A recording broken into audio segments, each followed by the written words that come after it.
all your photo, video, and voiceover needs, check out the fine folks at Blueberry Productions.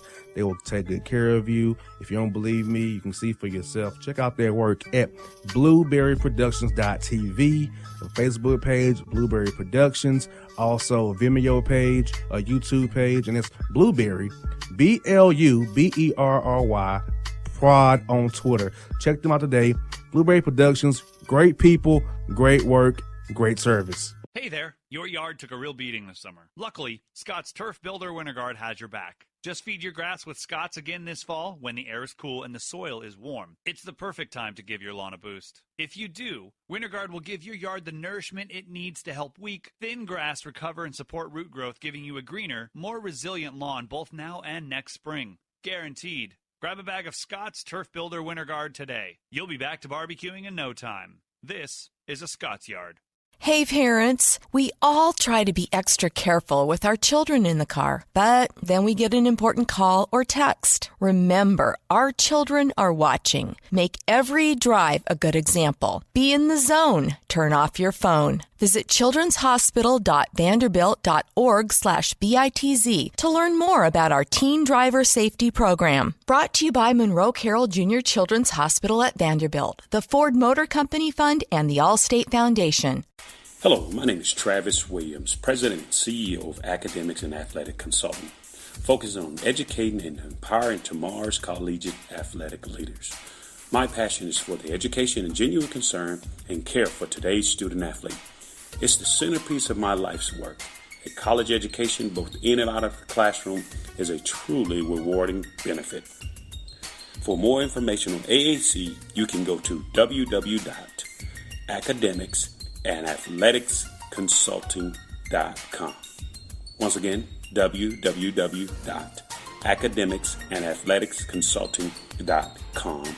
Or you can follow me on Facebook at Academics and Athletic Consulting, or Twitter at Coach TWill24, or Instagram Travis L. Williams 24. Or you can call me at 404-542-6079. Once again, AAC is very proud to partner with J.R. McHenry of the Bossman Radio Show, covering sports and entertainment across the country.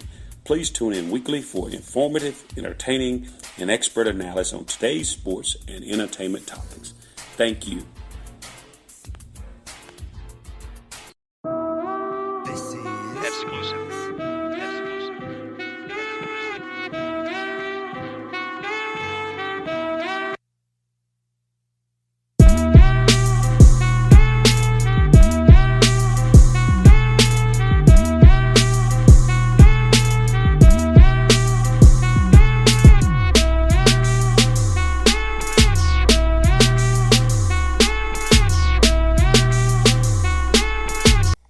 Back on the Bossman Show here with Will Brown, coach of the Albany Great Danes. Coach Brown, how things up in Albany, man?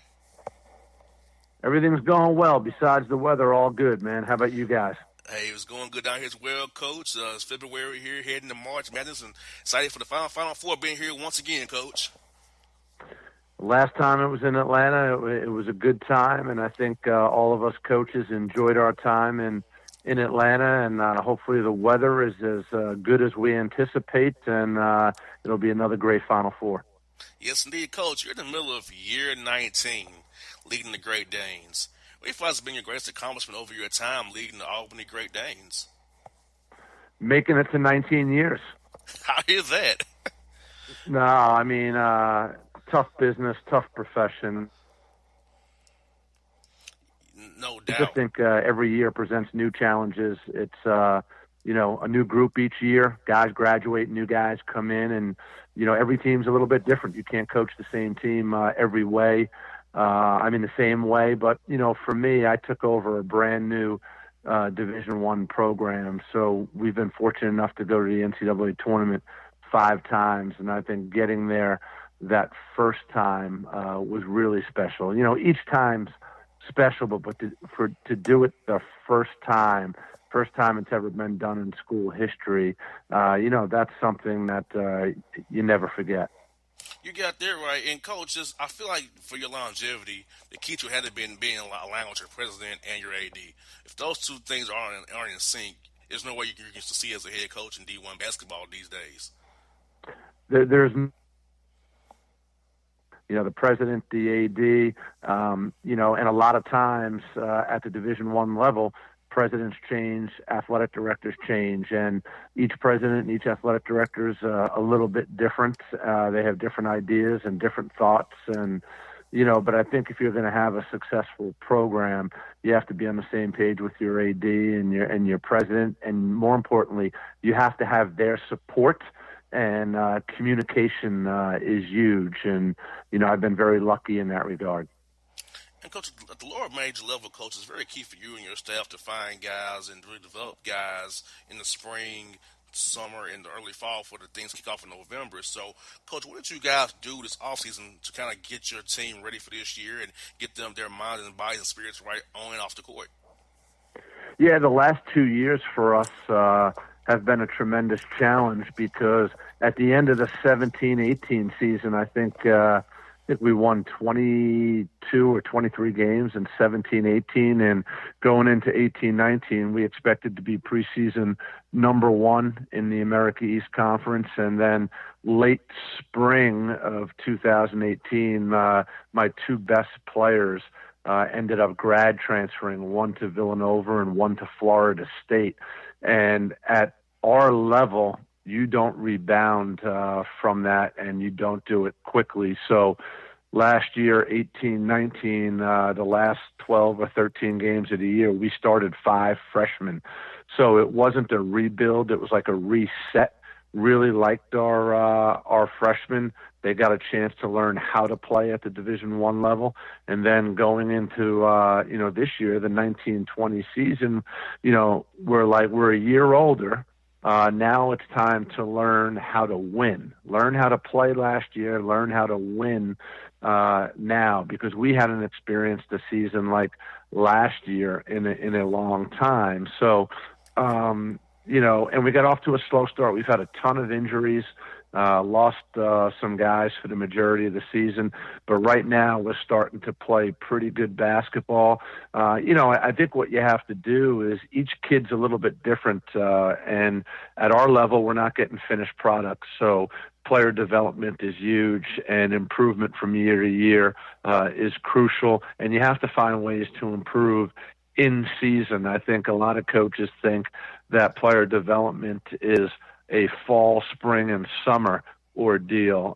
It's a year-round thing. So, you have to find time in season, every practice, where you can find a window where you can do specific things for each guy in your program to get better. If you continue to get better and evolve individually, if you have unselfish and hardworking kids, you're going to get better collectively. So, we treat every kid a little bit differently when it comes to player development, because each guy has certain things they need to get better at. And we try to really zero in on that and make sure our guys get reps, make sure they get better. And half the battle is having kids in your program that want to get better. You got that right, Coach. Another piece of the development piece is stretch conditioning program, because you got to have guys to eat right, sleep enough, and also work out, get the right amount of lifts in so they can prevent injuries, so they can play for you hard from November hopefully through mid-March and beyond. You know what? That's a tremendous point, and not enough coaches talk about that piece. And it's almost a 3-part: the strength and conditioning, the diet, and the sleep. These college kids, I think they're all training to be professional video. So, they're playing video games till all hours. They eat junk most of the time. So you have to teach them how to eat, what to eat, when to eat. And we can control a lot of that when we're on the road with our guys and we're going through all of our pregame meals. When you're on campus, it's a little bit harder. A lot of kids like to eat late at night, and the pizza delivery and that type of stuff. And you try to get these kids to understand that the body is like a car. If there's no gas in the tank, the car is not going to run. Well, if these kids don't eat properly, they're not going to be able to play effectively and efficiently. and most kids nowadays don't want to get up and eat breakfast. So it's a continuous educational process of, the diet, the eating, the sleeping, and, the lifting, something we can control. So we're in there 4 days a week, preseason, postseason, and we lift 3 times a week when we're in season. Most of the in-season lifting is maintenance work, and, we're trying to make sure our guys don't lose what they trained so hard to gain, in the spring, summer, and fall. But, these kids, when you get them, they really are limited as far as their knowledge of the importance of the diet and the sleep. So that's something that we're always talking to them about. And now when we bring recruits on campus, part of our presentation with them is they spend some time with our strength and conditioning coach, and we have a segment just on nutrition and sleep. And a lot of kids and parents, comment about it, how, other schools they visited really didn't talk about that too much. They talked about lifting, but they didn't talk about the importance of the diet and the sleep. So that's something we've tried to really harp on with the recruiting piece, and as well with our guys once we get them over a 4-year period. And Coach, you got 7 wins in non-conference play. Has to make you happy, because for our listeners who don't understand this, you have to play guaranteed games to raise money for the university. You have to go on the road a lot. That's always the issue as well. Can't get home games. So it's like, those 3 factors right there, to get 7 wins knowing you're up against that, has to make you feel really good and really toughen up your team for America East play. Yeah, that's another good point. Scheduling is so important. And we have to bring in a certain amount of money to help the athletic department out. And so we play a couple of money games each year. And then the other thing, too, in the world of scheduling now, these MTEs, these multi-team event tournaments have become really popular. So if you play in one and you're guaranteed 4 games, they really count as 2 as far as the number of games on your schedule, but you're getting 4. But the majority of those games are road games and/or neutral court games. So if we play in a multi-team event, which we do every year, that's 4 games away from home. If we play 2 to 3 money games, that's 6 to 7 games away from home right off the get-go. So now if our total non-conference schedule is 15 games, we're already up against the wall. So on most years, we're playing 5 home non-conference games and 10 non-conference games on the road or neutral court. Now, if you look at some of the big boys, if they play 15 non-conference games, they're playing 13 of them in their own building. And they're buying 6 or 7 wins with money games. So, it's tough. But it is what it is, and you just got to find ways to get it done. So that's why you feel really good when you have a good non-conference schedule. Scheduling is so important. It's harder and harder. I hear coaches tell me all the time, we need to schedule wins. Well, doesn't every coach in the country want to schedule wins? Because if we don't win, we're not keeping our jobs. I've never heard a coach tell me, I love scheduling losses. Exactly. So scheduling is critical, and you have to have a good balance because you want to go into conference play feeling pretty good about yourselves. If you overschedule and you walk into league play 3-12, your season could be over already before you even get to the league as far as the mental strain on your guys. Even though you reset and you're 0-0, kids are smart nowadays. They know they're 3-12. And as much as you say this is a new season conference play, when you lose that many games, it's frustrating and it's hard to forget about it as you transition into conference play. So scheduling, is really important. And Coach, what do you feel like your team improved on most during that non-conference slate that you guys ran through before you got in the America East play? Well, we have a dynamic backcourt. We have 2 really good guards that can score the ball offensively. And, what we've needed, we've dealt with some injuries. So what we really have needed is a consistent third scorer. And when I use the word consistent, I don't mean the same guy. We just have to have a third guy get us double figures on a given night. So I think in league play we've gotten more consistent with that. We're shooting the ball a lot better from the three-point line, in conference play, and we're starting to get healthier. So, it just seems to be clicking at the right time. And like you said, Coach, you guys are 6-3 right now in conference play. America East is very tough. Vermont's always tough. Stony Brook's tough. Hartford's tough. It's a tough conference. 6-3 has to make you feel really happy. Just after winning over Binghamton the other day there.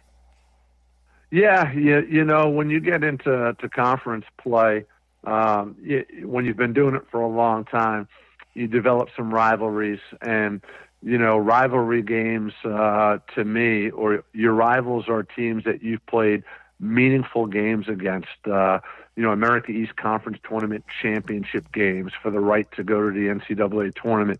So we've played a lot of meaningful games in my tenure against Vermont and Stony Brook, and those are all, in our league. And once you finish the first half of conference play, which we did recently, and Binghamton was our first game of the second go-around, everybody really knows what everybody's doing. Scouting, the comfort level with personnel and schemes with each team. I think a lot of it comes down to now, are you keeping your team fresh? Is your team healthy? Can you find more ways to get easier baskets, than your opponent? Are you getting to the free throw line? Are you limiting the transition baskets you're giving up? Are you making your opponent run offense 5 versus 5 every single possession? I used to say to our guys years ago, we have to take care of all the little things.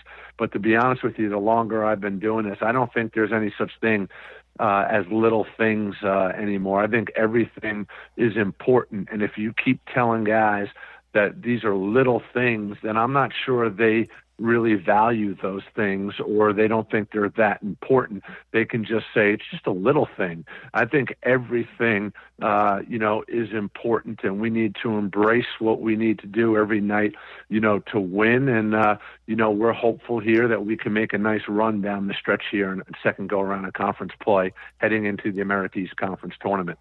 That's what I got for you, Coach. Who have been some coaching individuals who really helped you out in your time as a head coach in the business, and some guys you kind of can lean on and talk to when things get tough for you, man? Yeah, I'm a little bit different. Is I didn't have a godfather or a rabbi in this business. I didn't come from a certain tree. My dad was a longtime varsity high school coach, in Long Island, New York, and I was fortunate enough to play for him. And I grew up in a gym, and my first job coaching at the college level when I graduated was at the College of St. Rose in Albany, New York, working for Brian Bury. And at the time, my 3 years there, we went to 2 Elite Eights and the Final Four, and he was one of the most successful Division II coaches in the country.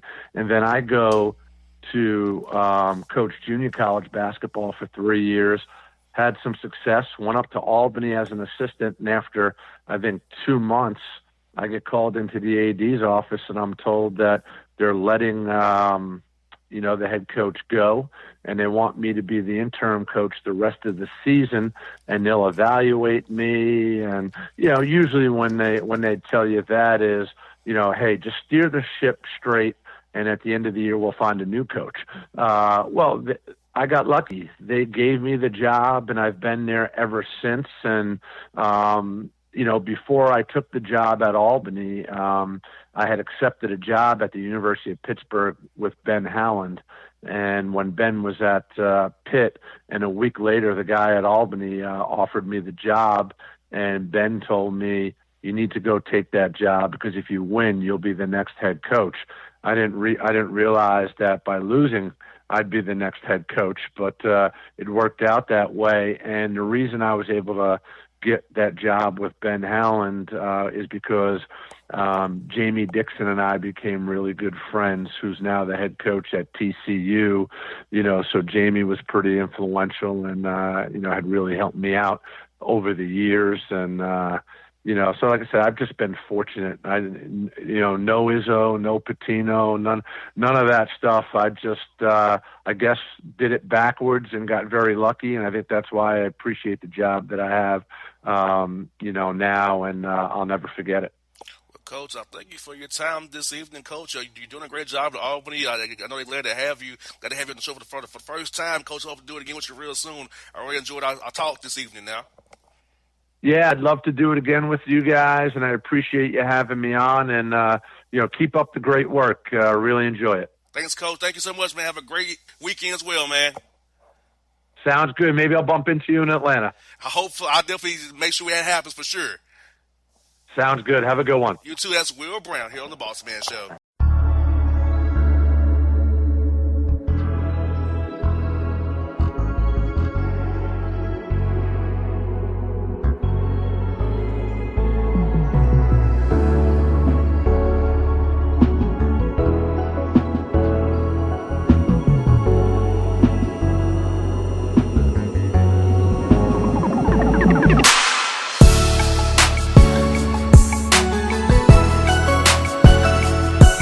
Hip-hop fans, I got a great album for you. The debut album from Family Grind ENT, True Speech and 313 Fresh. We're going to give you 2 discs, 33 songs of pure, genuine hip-hop. Album is available on iTunes, Amazon, Google Play, illstreetrex.com, and streaming live right now on Rhapsody, Beats Music, Spotify, Xbox Music, Slacker Radio, and SoundCloud. Check them out today. True Speech and 313 Fresh. Family Grind ENT. Believe in it. Get it. A gorgeous tan from Suntan City gives you an inner glow that relights the fire when you run into your first crush. Vicky, who was that? An old boyfriend. Lucky you just tanned at Suntan City. Lucky he's single. We're doing lunch tomorrow. Won't be single for long then. During Tour of the City, try all 5 tans, including spray tan, for just $4.99. Restrictions may apply. Click to buy now. Suntan City, let yourself shine. When you're a teen, you finally get to make some of your own decisions. Who are you going to hang out with? What do you want to be? Are you going to glance at that text while driving? Remember, a split second is all it takes for something tragic to happen. Be in the zone. Turn off your phone. Visit childrenshospital.vanderbilt.org/BITZ to learn more about our teen driver safety program. Brought to you by the Monroe Carroll Jr. Children's Hospital at Vanderbilt, the Ford Motor Company Fund, and the Allstate Foundation. It's maybe the night that my dreams might let me know. All the stars are closer. All the stars are closer. Tell me what you gonna do to me. Confrontation ain't nothing new to me. You could bring a bullet, bring a sword, bring a morgue, but you can't bring the truth to me. Alexa, play Kendrick Lamar and SZA. Okay. Maybe the night that my dreams might let me know. All the stars are closer. With Amazon Music, a voice is all you need. Get tens of millions of songs. Download the Amazon Music app today. Yeah, it's your man JC, the host with the most, baby, and it goes down each and every Saturday night right here in the city of Memphis. That's right, y'all. It goes down at Clicks Sports Bar Memphis, baby. 3705 Malco Way, Memphis, Tennessee, 38125. Come out and join us, the Three Kings, each and every Saturday night for the livest karaoke in the city. Everybody gets in free till 10 p.m. Only $5 after.